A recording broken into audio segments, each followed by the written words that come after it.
Sorry, we cut out. We do that. Okay, let's pick right back up where we cut out from. I think I could probably manage that. Okay, so here's what the motoring press thought the Corvette might look like in 2001. Obviously, it didn't look anything like this. So 2001 Corvette predictions. There was going to be two Vettes, one conventional and one mid-engine. No aerodynamic aids, more hidden headlights. No more hidden headlights. The mid-engine would cost $150,000, and it would be made of light alloy. So this particular gentleman, that was his prediction for what he thought a 2001 Vette was going to be. It was actually going to be two Vettes, and obviously that didn't come to fruition. So here are some sketches from that particular gentleman who thought there was going to be two Corvettes, and one of them was going to be 150 grand. Okay, moving on from there, we get Dave McClellan, who was the actual Corvette chief engineer at that time. So Dave, the article goes on to say that his 2001 prediction would be that there would be more microprocessors, more aerodynamic aids, more stability control, alternate fuel, cost decreases, and the manual transmission was going to go away. So the prediction from the motoring individual was 1 for 5. Dave McClellan, he was 6 for 6. So very interesting. You know, it makes sense that I guess the chief engineer would be a little spot on as far as, you know, what was going to be going on in 10, 12 years. The Scaglietti, you guys know I did a video on that, on oddball Corvettes. The Scaglietti was the brainchild of Gary Laughlin, who was a very wealthy Texas oil man. This is what he gave the instructions to Scaglietti. Build a closed GT with plenty of legroom. Cover it in sheet metal. So they sent a chassis over there to Italy. Scaglietti did his thing and made a beautiful car in aluminum. There's some pictures, some beautiful interior pictures. Got some racing seat belts on there, so maybe Gary Laughlin was going to sit in there and go racing. Who knows? Beautiful car. There's some more pictures of it. Handsome, huh? That's what an Italian Corvette would look like. Like I mentioned in one of my, I think it was Oddball Corvettes that I mentioned that. Okay, moving on from there. Speaking of Oddball Corvettes, here is the Bertone version of the ZR1 Bertone, very famous for designing Ferraris. This is actually his Bertone's second Corvette design. The other one being the Romero, which I believe I also mentioned, Oddball Corvettes. It's 10 inches shorter than a regular Corvette. The bags, if you want luggage, you have luggage, you want to stow some bags or something, they actually go inside the doors. Okay, the door was hinged, the door flopped up, and the bags, the storage went down in there. Kind of cool. It's 7 inches wider than a Corvette. 10 inches shorter, 7 inches wider, and the top is removable, and it fits behind the driver. And it's also really unusual looking. Okay, there are some pictures of the Bertone ZR1 there.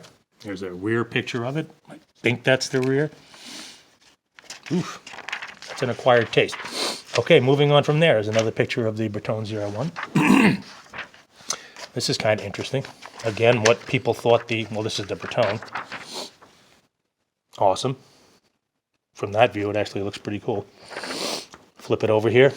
Another interpretation of what people thought the Corvette might look like. 30-year-old magazine, folks. Okay. ZR1 testing. Okay, again, they tested these things. They tested the snots out of these things. So the ZR1 was tested in North Michigan for cold weather, Denver for altitude, Mesa, Arizona for hot weather, all real-world shakedowns. The article is Detroit. So this particular article, this ZR1 was driven from Detroit to Bowling Green, Kentucky.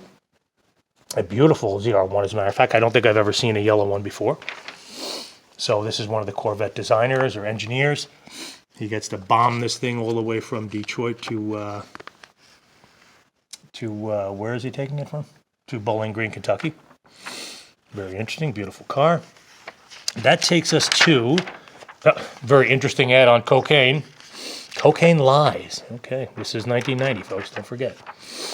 Well, Grand Sport. Like I said, boy, this thing covers a lot of my videos. I could have just used this magazine for half my videos. But we already covered the Grand Sport, so I'll just show you the pictures there. Okay. This was very interesting. This dude won 36 Corvettes. Dennis Amadeo from Long Island, New York. 2.2 million people applied to this VH1 special contest to win 36 Corvettes. It was 53 all the way to 89. So this guy won. He was a carpenter. He sold the Vets 6 weeks later to a artist named Peter Max. Apparently, Dennis Amadeo came away with $1 million for all these Vets. The goal was to restore them and turn them into art, rolling works of art. There's a picture of Mr. Amadeo there.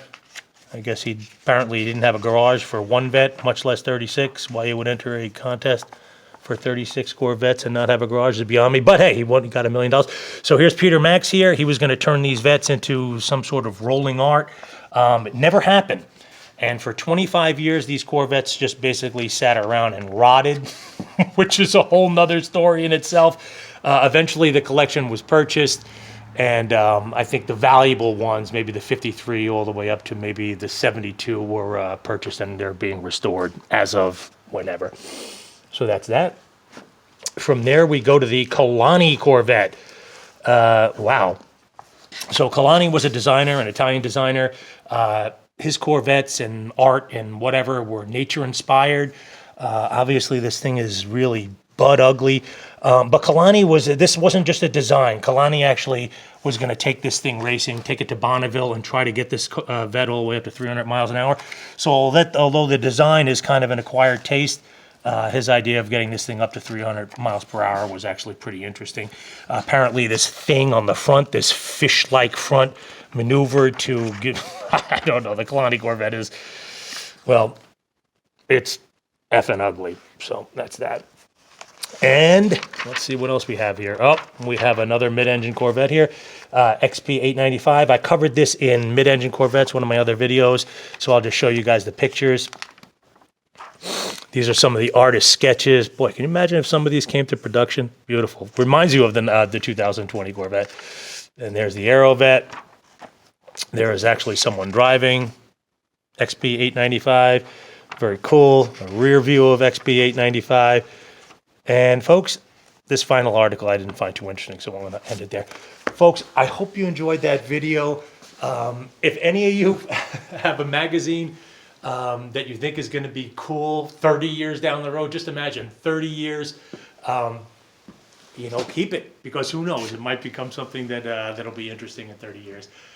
Folks, I hope you enjoyed that. I hope this video of mine was able to get your mind off of some of the weird things that are going on nowadays. Please be safe, and join me next time for Corvette Talk with Scags. I think I'm going to do a video on kit cars, kit Corvettes. So folks, have a great weekend, stay safe, and we'll see you next time. Thank you for watching my videos. Appreciate it.